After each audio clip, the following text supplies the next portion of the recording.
Mararamdaman ba ng mga tao, pati na ng mga nasa negosyo, yung pong significant reduction sa presyo po ng kuryente? Ngayon kasi, umaaray lahat eh. O yung household, negosyante, Mararamdam, establishment, etc.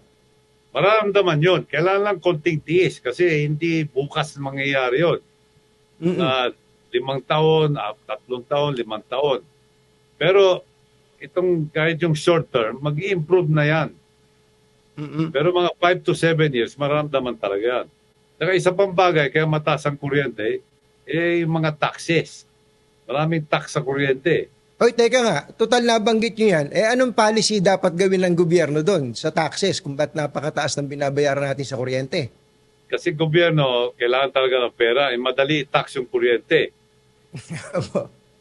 So, kasi ano yun yung billing, yung lahat yan, maayos lahat yun kaya madali tax. Mm-mm. Gobyerno rin kailangan ng pera, kaya medyo hindi kagad mabababa eventually, kailangan babaan lang tax sa kuryente. Yung pong binanggit nyo na may short term tapos long term, mga 5 to 7 years, magkwentahan nga tayo ng panahon.